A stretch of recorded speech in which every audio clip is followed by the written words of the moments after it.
Hi, I'm Yinka, and this is The Hurt Locker, a podcast where we open a door into men's mental health.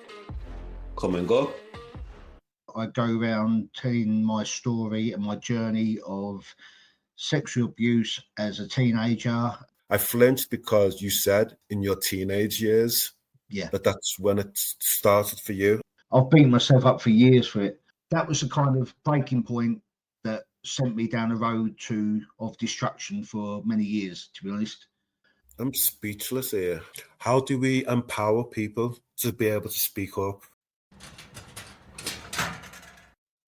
You're listening to The Hurt Locker, the podcast that opens the door on men's mental health.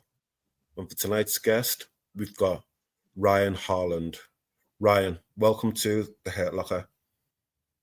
Thank you for having me, Yinka. I'm looking forward to this one. Good. I don't know if you've listened to many of our shows before, but generally I invite people. No, I basically tell people, the listeners, who the person is, but I'm just going to switch it today. And for the benefit of our listeners, who is Ryan Harland? I am a motivational and inspirational speaker. I'm an author, and I go around telling my story and my journey of sexual abuse as a teenager, how I struggled with mental health and how I turned it around to be the person I am today. Thank you. I flinched a little bit there then, I started having a few questions straight away. Welcome to The Hurt Locker. It's a safe space and we can go anywhere you want. Okay.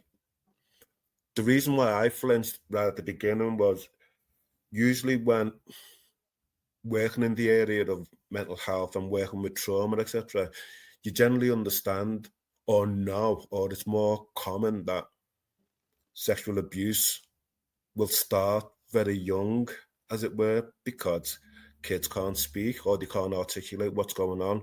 I flinched because you said in your teenage years that's when it started for you. Have I understood that correctly?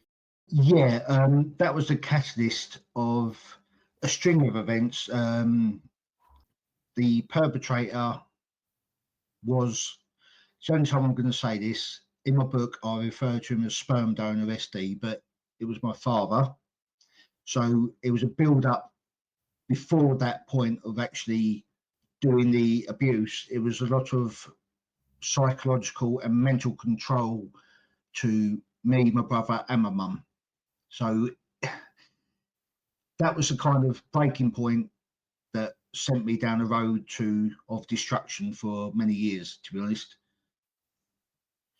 Okay, thank you for sharing.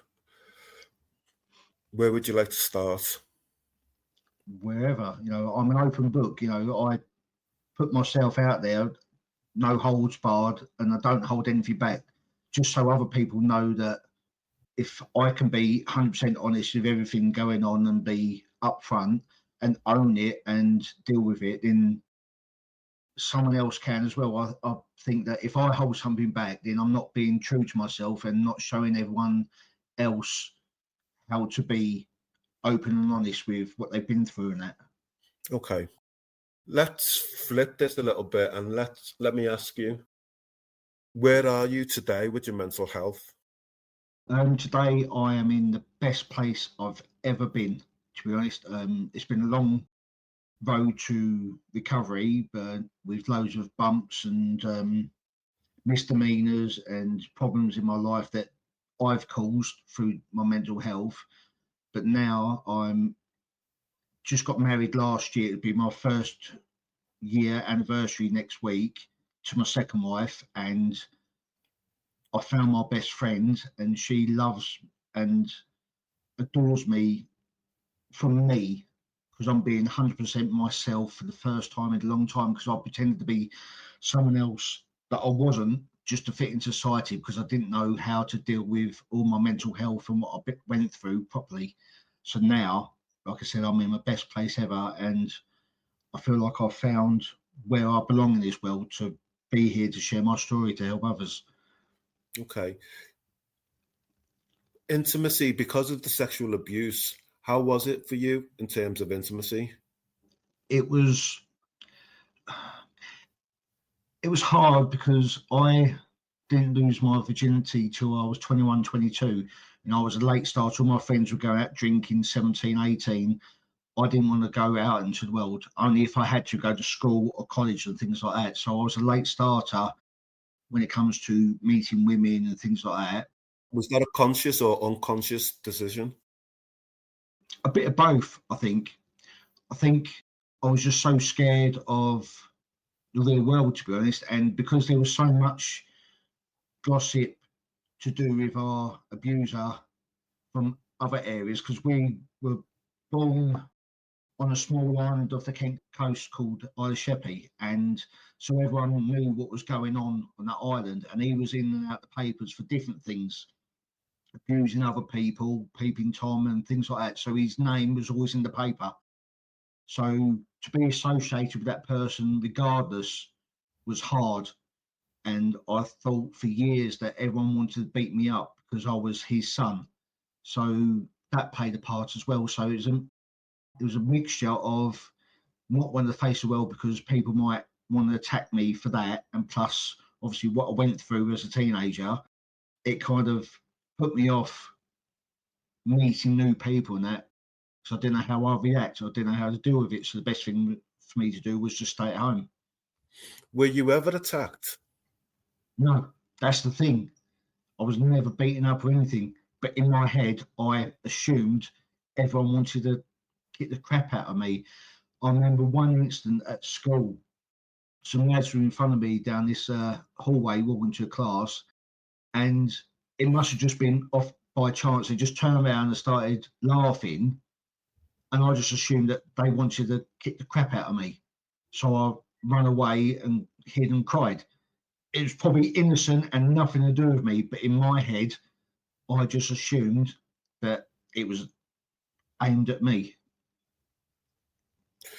You said that your dad was in and out of the newspapers, and the word that came up to me was prolific, as it were, you know, and Yeah.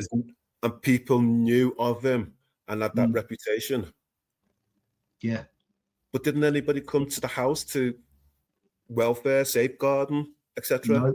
No, that was the thing. This was back in the early 80s and late 80s and early 90s, with all the charges that he had over the years, and some of them we don't even know what they were for. He went to court many times. No one ever come around to check on us. And because I found out years later when he got arrested for what he'd done to me and my brother, that they never knew he had kids for all them years. They never assumed, so never checked on him. That's the words they said to us when they come out and interviewed me and my brother. I'm speechless here. Yeah. So am I. I've spoke to the police last year because they wanted me to come in and do a talk to their child and adult protection team. And I asked that question because it'd been burning in the back of my head for years. Why didn't anyone give a crap about us? And they said that back then there was no laws or anything like that. They didn't pursue it. But now there is a whole system out there that checks the background of every perpetrator, every criminal, and that check their family, friends, relatives, neighbours, and that they're all checked upon now. But years ago, that wasn't a thing, unfortunately. But what about even though it's a small community in the Isle of Sheppey, what about the community? Everyone just kept quiet, I guess.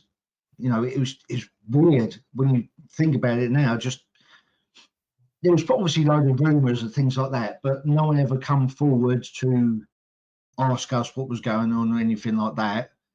And he still had his friends because he was part of the church, so they kind of protected him in a certain way.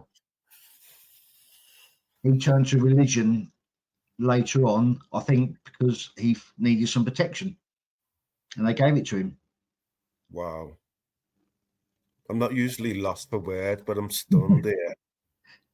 I'm actually stunned. When did you become aware of his proclivities, as it were? How old were you when you first became aware? Well, my mum left him when I was 11, and my brother was 4 years older than me, so he was 15 at the time. So up until then, I didn't know a lot had gone on, because the difference between me and my brother growing up, I was always outside playing football with my friends. My brother was inside all the time, so he saw a lot more than what I did. And then as years went on, you see things in the paper and that. And the worst time for me was when I was going for my GCSEs at 16. He was in the national paper because he was dressed up as Father Christmas up in Woking, and the local paper found out, and it was all over I can't remember, I think it was a Daily Star or something like that. Big picture of him, big headline, loads of write up. But what he was accused for previously and what he was known for, and he was dressed up as Father Christmas with kids. How long ago was this? This you were 16, so well, I'm 48 now, so this is going back 22 years. Yeah, a long time ago. It was a different time back then. It's hard to imagine that these things went under the radar, and it wasn't the background check or anything like that, like there is now. Can I ask, what's your relationship like with your brother? Unfortunately, he passed away when he was 33 from a burst aneurysm. So that was 2007. He passed. And the thing that makes it harder, he was abused by the same person between the age of 5 and 15, and he didn't speak up for years about it. Not until I did, years after it happened to me, when I was due to get married to my first wife. I thought, if I'm going to spend the rest of my life with this woman, I'm going to be totally honest. And that was the first time I ever spoke about it. And she gave me the confidence to tell my mum. Then I rang my brother because he was living in London at the time. That's when I found out about him. And Kev's words to me was, and it haunts me to this day, I let it happen to me so it didn't happen to you. And I felt like I let him down. He went through all that for nothing because he still got me. Did you talk much about it, about the abuse? Did he? No, that was the only time he ever spoke about it until a few years later, when I got married, had our first child. And then there was an incident up in Manchester. I was at work one Saturday morning. We knew he was going to Manchester. He'd already come out as homosexual gay by then, Kev. Didn't change the way we still loved him. Yeah. And he said he was going up there to meet a friend, but the truth was he was going to meet up there with a special friend, even though he's in a relationship back in London. And then I got a call when I was at work Saturday morning from my wife saying that we've had this voicemail from Kev. I said, well, play it down the phone to me. And the voicemail was, Ryan, help me. I don't know where I am. So I said to my wife, right, ring him back. So when she rung his mobile back, it was a Manchester police answer, said they picked him up walking the streets at 3 o'clock. He'd been date raped by 3 men up in Manchester. So we had to drive all the way to Manchester to pick him up. And that's when we started our proceedings to get SD done, because the state my brother was in, all beaten up and black and blue and that, the police heard about it up in Manchester and they contacted the Kent police, and that's where our journey started of trying to get retribution and some justice. Let's go right back. What was growing up like for you?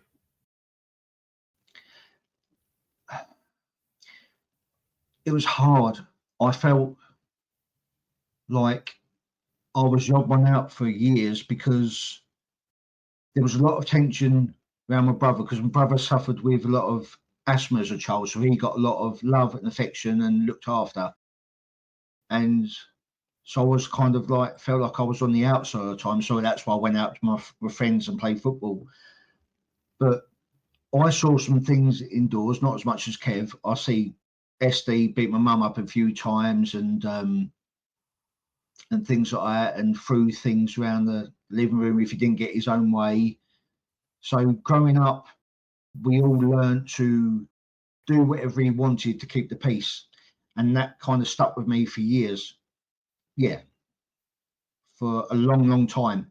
You know, even when I was bigger and stronger than him, I was still a little child around him. That's when, obviously, how the abuse happened, because he took advantage and I just froze, because my natural instinct was to do whatever he wanted so mum didn't get hurt. Did you ever intervene when your dad was violent? No, we was only young kids. We cried. I think we ran away, like run upstairs or something like that, until mum come and found us and we just hugged her. Did you feel that love from your mum? Yeah.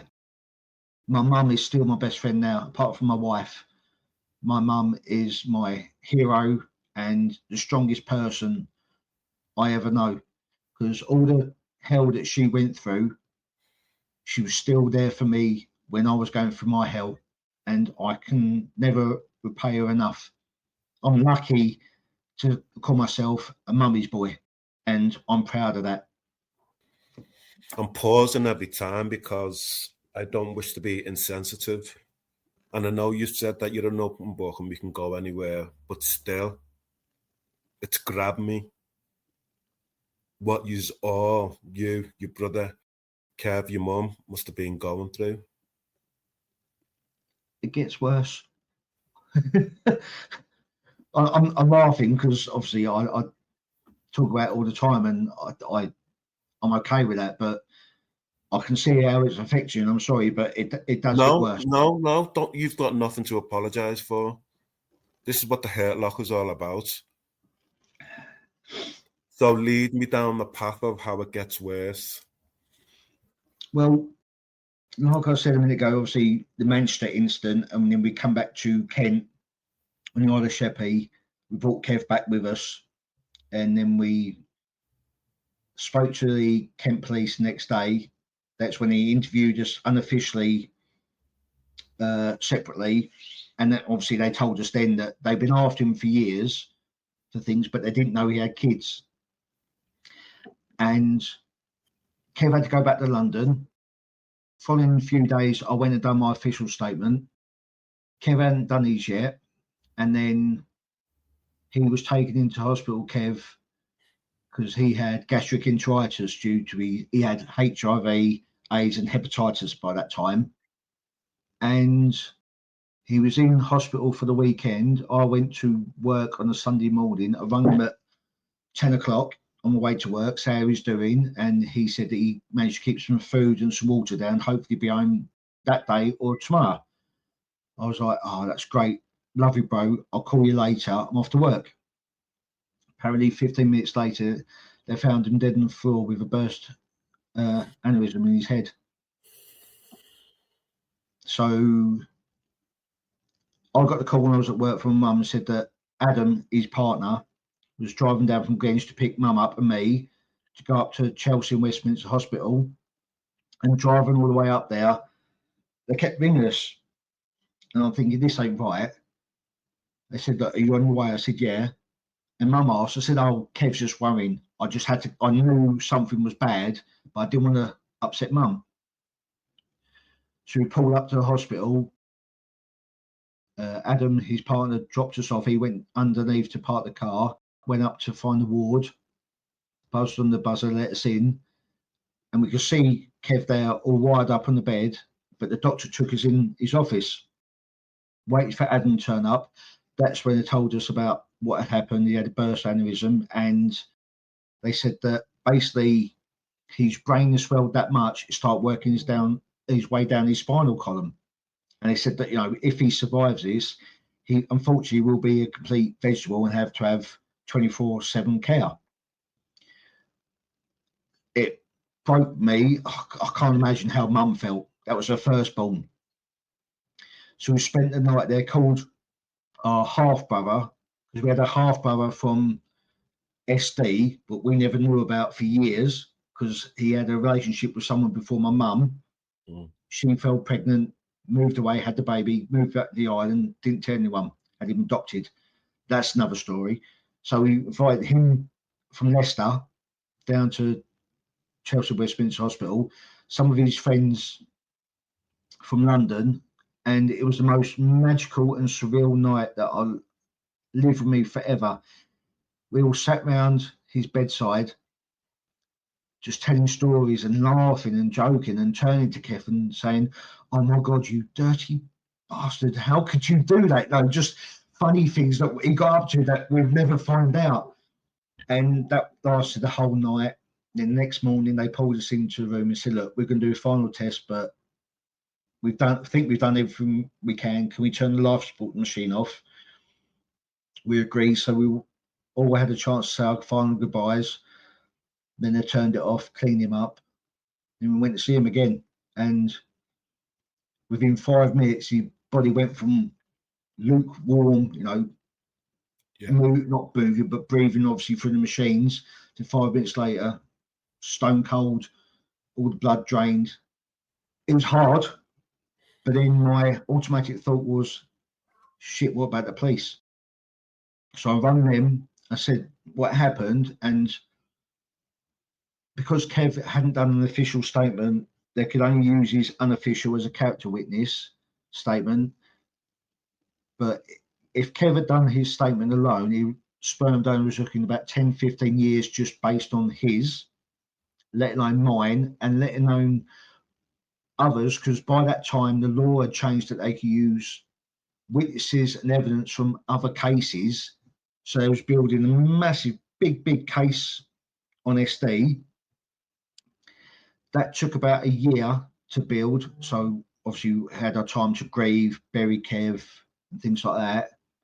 Then 2-3 weeks before he was due in Crown Court, it would have been Magistrates Court and adjourned to there. I got a call one evening from a local hospital saying, "Are you Ryan Harland?" I said, "Yeah." I said, "Oh, we think you've got your dad here." I said, "Right." I said, "He's got a tumour on the brain. He's only got 24 hours to live." My first reaction was, he's trying to get out of this. He's lying. So I went up to the hospital, and the nurse spoke to me in the office, said, "Yeah, it's definitely him." I said, "Can I speak to him?" He said, "Yeah." He said, "He can't talk, but he can hear," because he was unconscious. So I went into the ward, pulled the curtain around his bed, just sat down beside him and said everything I wanted to say. And there was a lot of swear words, but obviously mutely, because there was other people in the ward that wanted to be respectful. Said everything I wanted to say, got up, walked out. And next thing I heard was next morning was he passed. And I cried, not because I lost him. I felt like I let Kev down. Kev went through 10 years of hurt, plus everything he went through after that, how he dealt with life, drink, drugs, like I did, but he was using his body as a way of getting love. So he was sleeping with random men. That's how he got his HIV, unfortunately. He passed, and then SD passed, and I felt lost. I felt like I let Kev down. Why so? Why did you feel you let Kev down? Because I felt like SD got away with it. He didn't get the proper justice or sentence that he deserved. Okay, he was away. He couldn't hurt anyone else now because obviously he was dead. But to me, that wasn't the point. I should have had that day in court. I should have seen him be sent down, and knowing that he'd be rotting in jail for years and getting the justice that he deserved. But it didn't happen. Did you feel cheated? Yes. This is when my mental health took the biggest turn ever. We'd already had our second child by then, and I went off the rails. I had an affair that ruined my marriage. I was sleeping around with umpteen women after that. I didn't care who I hurt. I didn't care who hated me. I was just being a selfish git. Not through choice, I just could not help it. And drinking, drugs, in and out of relationships. And I picked some terrible women after that, because I just felt like I deserved the worst. I didn't deserve any happiness or joy or love in life. So I was choosing any woman to sleep with. And that went on for a good 7-8 years. I find it's weird. I find it fascinating. You're in a relationship, you're married, and you've got your second child, and yet you didn't feel that you were enough. Mm. But you'd already made that step to seek justice, as it were. Mm. So that circle hadn't been, for want of a better phrase, squared No. off, as it were. No. The thing is, my first marriage was never going to last anyway. We was two different people, and it was convenience, I think, because I'd always wanted deep down to be loved, and the first person who wanted to show me that love to a point that it was going to be forever, marriage, kids, I jumped at it. No disrespect for her, she gave me two beautiful girls, but since obviously that, that was 2009, the affair was, and I'm still getting punished for that now. She's still using the kids against me, but that's a different story. But even though she's moved on, had another child, got married, that's okay. But I'm still getting punished for that now. Do you see your daughters? No, I haven't seen my youngest since she was 12. She's 17 now, and my eldest stopped talking to me 2 weeks before my wedding last year. And I know what it is. Why so? Why did she stop talking? Because their mum still hates me. Her mum doesn't want me to be. Their mum doesn't want me to be happy. Because every time I got in a relationship in the past, she changed towards me.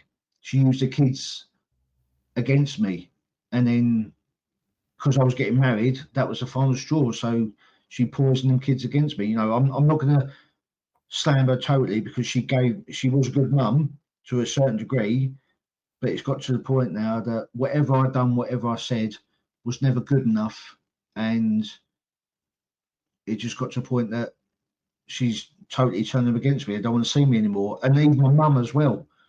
And I think, well, what the hell's my mum done? So they haven't seen their nan for that time either.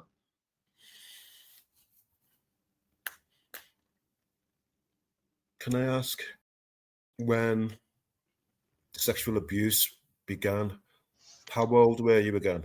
I was in my late teens. I was 16, 17. And I was a tall lad then. I'm 6'4" now. So I was just about to say that then. So were you fearful of SD at 16 or 17? Oh, yeah, because like I said earlier on, whenever I was around him, I was that little kid. I was stuck as that little kid around him. And the natural behaviour was, and learned behaviour was, do whatever he wanted. So when he started things, I just froze. And I beat myself up for that for years. I thought, why didn't I do something? Why didn't I fight against it? Why didn't you? Because I froze. Because I thought, if I fight against it, Mum would get it. He'll go and find Mum and give her hell. It's stupid, I know, but it was just a natural thing that we did. It was just do whatever he wanted so people didn't get hurt. I've beaten myself up for years for it. And I questioned myself for years that, did I ask for it? Did I give any inkling that I wanted things like this? Most people who've been abused ask that same question. Mm. The first time it occurred, in your words, how did you react? Mm. I wish I could go back and change things, but I can't. But I've learned from it, and I never put myself in that position again. That was the last time I ever made sure I was alone in his presence. So things like that couldn't happen again. A bit of damage control, I guess. But when it happened the first time, you didn't want to scream out to Mum or anything like that? No, because I felt dirty, and I thought no one would believe me. Stupid, because I know all the rumours and things like that. But even still, I just felt ashamed. And that's where the perpetrator plays on that. Yeah. Oh, yes. Because he carried on walking around like his shit didn't stink, his nose up in the air, like, look at me, no one can touch me, and I can do whatever I want. Look at everything I've been apparently have done and got away with it, and that, I can do whatever. And we just cowered. We just hid in the corner, hid in the shadows. If only I'd done something sooner, things might have been different. I might have got justice a lot sooner, full justice. Kev would have been able to see it. Who knows? I can't think like that because obviously I can't go back. But what I can do is make sure it doesn't happen to other people. Make sure they have enough information, bravery put into them and say that, you can do this, you can speak up, you can tell your truth, you can go and get the justice that you deserve. You shouldn't have had to go through it. We can't stop these things happening. I wish I could. I physically wish I could, but I physically can't. But we can help those who have been through similar to know that it is okay to talk, it is okay to speak up. And that's why I'm doing this, just to try and get some purpose for everything I've been through. How do we empower people to be able to speak up from a position of shame, from a position of guilt, from a position of powerlessness? Sharing what we've been through and what we wish we had done and what is the right thing to do, and just be 100% honest ourselves to say that, look, I've been through this hell, but I managed to pull myself out of it. You can too. All you got to do is just believe yourself and do the right thing. And don't ever think that you asked for it, because you didn't. These people are opportunists. They're narcissists. They're manipulators. They'll create any situations to work in their favour. They would create the situations to get you on your own. If that's what they want, they would do it. You're not to blame. You didn't ask for this. There's no shame in opening up. There's no shame in saying, yes, it happened to me, but I'm going to do something about it. There is people out there who will help you. Okay. Do you think there's an added dimension and a stigma to this in terms of abuse coming from a male speaking out? Oh, definitely. Definitely, yeah. No disrespect to women, obviously they get abused as well, but if a female, this is only my perspective here, if a female gets abused, they get supported 100%, they get sympathy and that, which rightly so. But as a male, the first thing people say to us, why didn't you do something about it? Why didn't you stop it? Why didn't you do this? Why didn't you do that? They start to question it straight away. That's what makes people don't say anything, because they feel like they're going to be not believed and judged and things like that. And that's got to stop. Every survivor of sexual abuse needs to be loved and supported. And believed. Yes, definitely. Definitely. And believed. And I still think, even today in our society, there's a reluctance against, for people, particularly males who've been abused, to come forward, to step forward, because it goes against all the societal stereotypes. I totally agree with that one. It's like you're going back to the 50s, 60s, like men should have the stiff upper lip, be the strong one of the family, be the rock solid, no emotions, be the provider, be the strength, be the protector. Yes, you can still do that and still be able to show your emotions and be vulnerable and be miserable. You're allowed to cry. You're allowed to show your feelings. Okay. When was the last time you cried? It was a couple of weeks ago, because June is always a hard month for me anyway, because it's the anniversary of my brother's death. And for the first time in 18 years this year, I finally found I was in the right place in my life to start grieving for his loss. I think I carry a lot of guilt and hatred, not towards him, a little bit, because I was angry that he left us in some respects, because I felt like I had to deal with everything as a younger brother, support mum through the funeral. I had to organise everything for that because she was in pieces, and rightly so, because that was her firstborn. So I didn't have time to grieve, obviously doing that, plus trying to do the court case, then messed up my marriage and my journey from then. I didn't really have time to grieve. So this June was the first time I grieved in 18 years, and I put myself in counselling again because I needed a safe space. Nothing against my wife. I wanted somewhere safe that I can vent and no one's going to judge me for it or not say use it against me, but take offence to anything I'm saying. I just wanted to scream and cry. So I put myself in a private counselling. There was a family friend who I used to go to her for counselling. I hadn't been there for 10 years. I took myself there for one session, and I just sat there, vented, shouted and cried. And I'm not ashamed to say that I took myself back into counselling. There's nothing wrong with having that safe space to actually say what you want to say without being judged, questioned. All you want to be is heard. That's a massive thing for me, being heard. And a lot of people don't want to hear what you've got to say in society these days. Tim's just put in the chat, 1 in 6 men have unwanted sexual experiences. That there's so many people out there who don't come forward. Yeah. A lot of people go down the wrong paths in life. I've done a talk out of prison before, and I shared my story.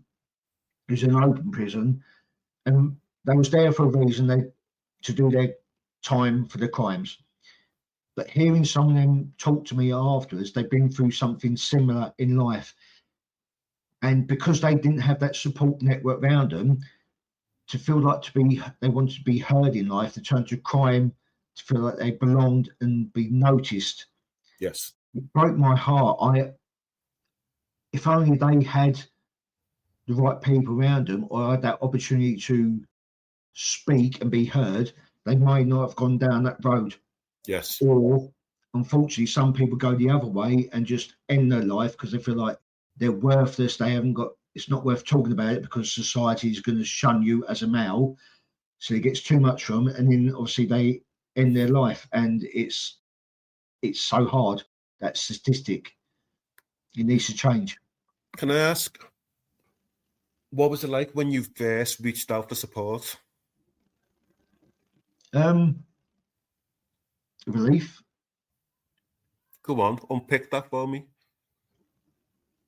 That was finally got that anger and confusion feeling that had been inside me for years, finally out.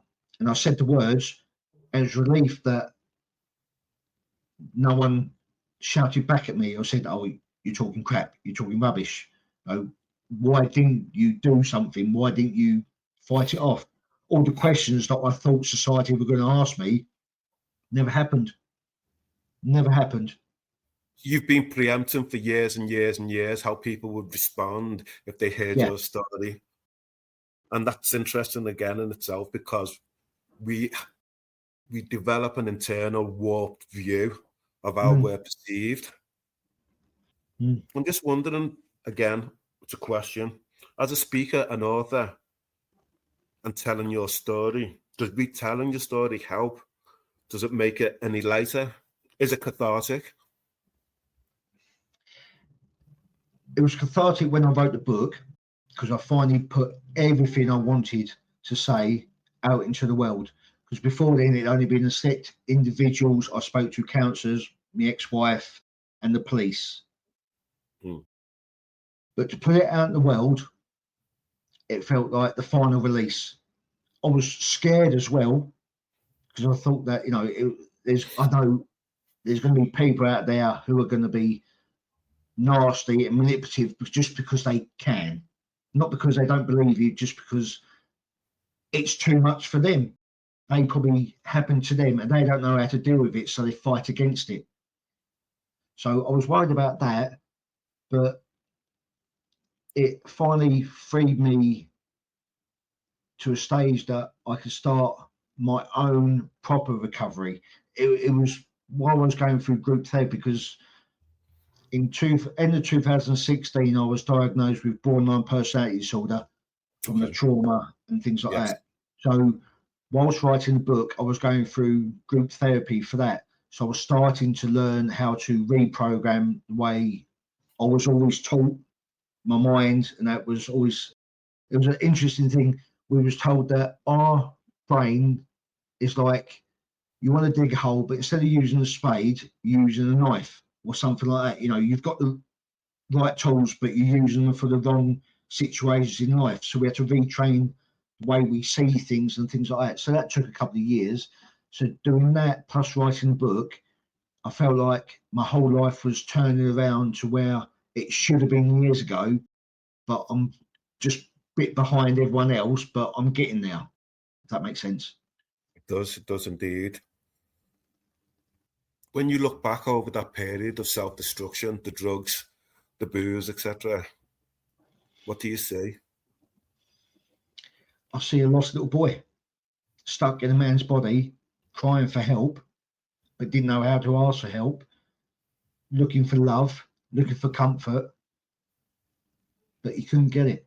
Okay, I had it from my mum, but being with mum still brought me back to a bit. No disrespect to her, because she didn't do nothing against us, but it was always that constant reminder. I wanted to be loved and accepted by the rest of the world, and I didn't know how to do it apart from flirting, sleeping with women, drink, drugs, being someone that I thought I wanted to be, but that was completely wrong person.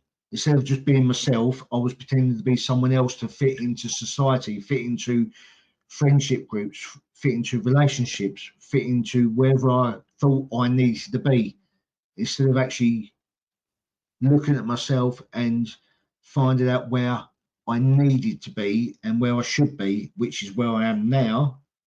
But obviously, I went down the wrong path. Have you found your tribe now? Oh, definitely, yes. Since writing a book and starting up posting it on social media and things like that, I can't tell you how many wonderful, brilliant people I've met from around the world that want to say the same thing, are fighting for the same fighting the same fight in life to make a difference, to make a change. And the other survivors I've met, they've become friends for life. You know, we chat, we call each other, and you know, with all the friends and family I've lost over the years, from when I was started to become the person I am now, a lot of people couldn't accept it, because up until then I was a people pleaser, just to keep people in my life. So I said yes to everything. But when I started saying no, I lost a load of people. But then voids have been filled up with people who are going to be there forever, who love me and want me as me, and are happy and proud to have me in their life like I am with them. So my life now, apart from not having my girls in it, is perfect. This is where I'm supposed to be, if that makes sense. It's weird. I've thought so many times before that I was meant to go through all that crap of my life to be the person I am now, and that's how I've kind of dealt with it. You know, I've taken all that negativity and turn it into positive energy, just to propel me forward to help other people out there, so they haven't got to go through as much as what I did. We finished the Hurt Locker. You're making yourself a cup of tea. Later, there's a knock at the door. It's 15-year-old you. What do you say to him? I just give him a hug. Just give him a hug. Hold him tight. Let him feel that closest, that he's loved. Not by his mum, by the world. And just tell him that we love him no matter what. That's all he needs to hear, them words. What does love mean to you? I thought for years love was sexual. But now, love to me is what I have with my wife. Just sitting there, watching telly together, just holding hands, or laying in bed, give each other a kiss and cuddle, and go to bed, text each other all the time, just being there for each other. You know, we're going on holidays now, just me and her. You know, that's what love is. We do it as a team to feel like I belong somewhere and I fit. I feel like I've actually my jigsaw piece, what was out shaped that didn't fit into any puzzles for them years, has finally found a puzzle that it fits into. And I noticed a little smile on your face there as well as you're saying that. Because she makes me feel alive. She is definitely, apart from my mum, she is another best friend of mine. Because when we first started talking, we met on a dating site. I shunned her, blocked her for a week because there was something. It was a different feeling inside of me that I hadn't felt before. So my natural reaction was to fight it. So I blocked her for a week. Then I unblocked her messenger. And she never used it against me. Other people in the past have used my misdemeanors or my bad days against me for years in arguments to bring things up and just put all the blame onto me. But she never done that. She wanted to get to know me. She even read my book before she even met me. You know, that says a lot, and still wanted to know me. And that feeling is the feeling I never felt before, apart from the love of my mum and my girls. Obviously, it's a different type of love. But I could just sit there and we do stupid things. You know, I just sit there putting faces and that. Or I pretend I'm looking at her, then when she looks at me, I look away. And we just have a laugh. And yeah, it's the most magical it's the most magical feeling that I never thought I'd ever get. Yeah. She's probably listening to the door there again. But no, she's yeah, everything to me. I'm sorry to go back to, well, it's not about SD, but your mum. When she first knew that had been happening to you and Kev, the abuse, what was their response? She blamed herself. But we never held it against her because we knew that it was nothing to do with her, because she used to go and stay at her mum's one night a week when we all lived under the same house. So I'm guessing that's when it happened to Kev all them times. And obviously they split up a few years before it happened to me. And it was around his flat. And she didn't know I was going around there. So it wasn't her fault. But she still blamed herself for years. Absolutely for years. Has she had therapy? No, she just pulled it up and just carried on with life. From a timid woman that she was when she was married to him and that, now she's a tough old nut. She really is. She doesn't give a hoot to anyone. If someone upsets her, she lets them know. She doesn't. If people don't like her, she don't give a crap. She really don't. She's completely changed. She's a tough old cookie. She really is. She's at 80 now, but and getting old and frail, but she's still a strong woman, strong-willed, and she doesn't care who she hurts, not in a physical or nasty way, but if they've upset her, she will let them know. And I think that was because she kept quiet for years with him. Because back then, she said you married for life. You know, she Yes. never had a boyfriend before she met him. She always thought she'd be left on the shelf. So I think that's why she stayed there for so long. If you could say anything about the church, what would you say to them? I think I said everything in the book. I didn't slag them off or point any fingers, but because they turned up to his funeral, I didn't go to his funeral. I was supposed to take my nan, which was his mum, but the day of the funeral, I just couldn't do it. So I didn't go, but my uncle, SD's brother, said that all the church people there were singing his praises and couldn't believe his boys weren't there and just bigging him up. So even though they were aware of the abuse, even though it was out in the public domain? It wasn't out in the domain as much because obviously it didn't go to the court case at the Crown Court, so it wasn't even in the papers up at that point, and the book was released years after. I think if I had a chance, I'd sit them down and not shout at them or ridicule them and just say, you were made fools. You believed someone who was so fake and two-faced, who put on that fake smile, that fake charm to please you all, but this is what it was really like. And you can believe me or don't believe me, it's up to you. But this is the truth. That's why another reason I put the book out there, because there was a certain few individuals who thought he was the bee's knees, you could say, that he done all these things for the church. He was a godsend. He was this, he was that. But these people are so clever at covering up their tracks and things like that.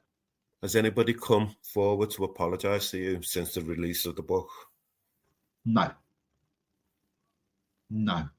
How do you feel about that? It doesn't bother me, to be honest. I don't need their sorries. I don't need their apologies.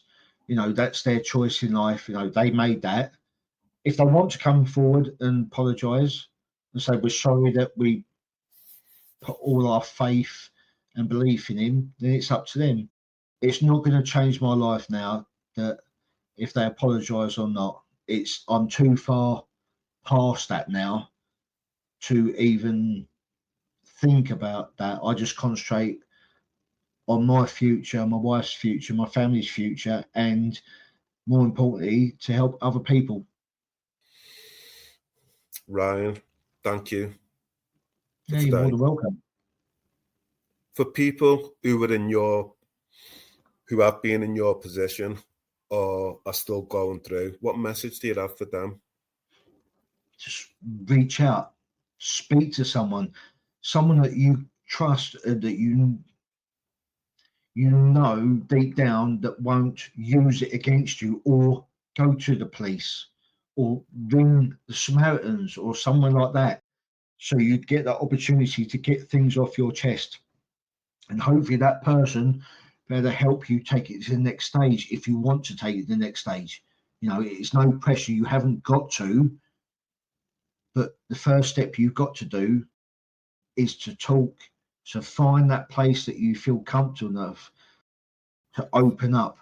That first time you do that, the relief is indescribable. It's all you need is just to take that first step. I'm begging you, because you don't want it to eat you up for the rest of your life and waste your best years. And then later on in life, you regret not doing it sooner.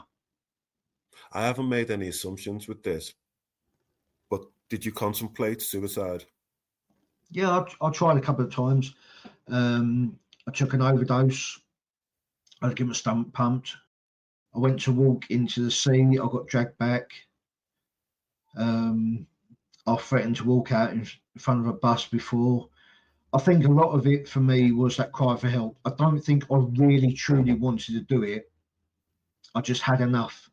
And that's the only way I knew how to get people's attention. And it sounds selfish, and that I don't mean it like that. But that's the only thing. That's the only thing I could do to say, look, I'm here, I'm struggling. Someone help me. Ask me the right question to get me to talk.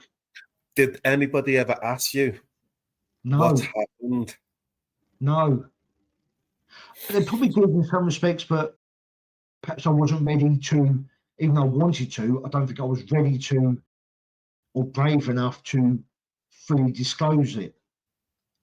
But when, obviously, the incident in Manchester, that was my catalyst, apart from obviously telling my mum and my first wife to be at the time. Seeing Kev in the state he was up in Manchester, our roles reversed, so I become the big brother. So I decided that I've got to protect him. I don't want to see him hurt anymore. That's when I'm going to talk. So it kind of took out of my hands, but in a different role. I was the older brother, even though I was 4 years younger. So that was the right time for me, but I wish I'd done it sooner, if that makes sense. It does. It does. And thank you for sharing. Because for me, I think it's important to recognise the turmoil people who've been abused go through. And that sometimes our behaviours, there's a disconnect between what we really want, what we truly want, but how we act, how we behave. And also, I don't want anyone to compare their situation to other people's. We all deal with things differently, and doesn't mean that your trauma is less important than what I went through and things like that. Don't compare what you've been through with anyone else. Your journey is your journey. You've got to do what's right for you in the day, because there's been so many people I found over the years as well, but they compare their story to mine. I'm like, why are you doing that? Well, mine's not as bad as yours. It's not about that. It's about something that's traumatized you and has messed you up and you went down the wrong path. That's the crux of it. Don't compare mine. I'm just saying my story to say, give you some oomph to say that it doesn't matter what you've been through in life or how old you are, you can still turn it around. You can't change the past, unfortunately, but you can change your future. You define who you are. Your past doesn't define who you are. What you've been through doesn't define who you are. 100%. Who's the most important person in your life? I used to say other people, but now I say me. Do you embrace that fully? I'm getting there. I'm getting there. I feel like my down there, what percentage? Yeah. Come on, be honest now. 75%. 75. Okay. What would need to happen to get to 90%? I really don't know. I think that because I've always been this people pleaser, it's still part of me, and I worry about others and that. But now, because I'm putting myself front of everyone else and doing this is what's making me feel the most important thing in my life. It's going to sound weird, but I enjoy this, what I'm doing with you today and what I do with other people and what I do in the future. I love sharing my story, even though it's draining and it's hard sometimes, but I'm in charge of that. I choose when I want to speak about it. And there's some days I don't want to speak about it. I just want to be the husband. Yes. Or the son. But this is my passion. This is what's important to me. And it's going to be important to other people as well. So I am putting myself first. So I'm guessing if I get out there more, perhaps that 75 will go to 80% or 85. Who knows? But for now, 75% is more than I've ever percentage-wise before. So that's a massive bonus. High five, tapping the back for me. Good. Ryan Harland, you've been an excellent guest on the Hurt Locker. Thank you. Thank you for having me. It's been a pleasure. It's been my pleasure. It's been Tim's pleasure. The Hurt Locker is a safe space for our guests to openly share their mental health experiences. If you have been affected by any of the content in this recording, then please reach out for support.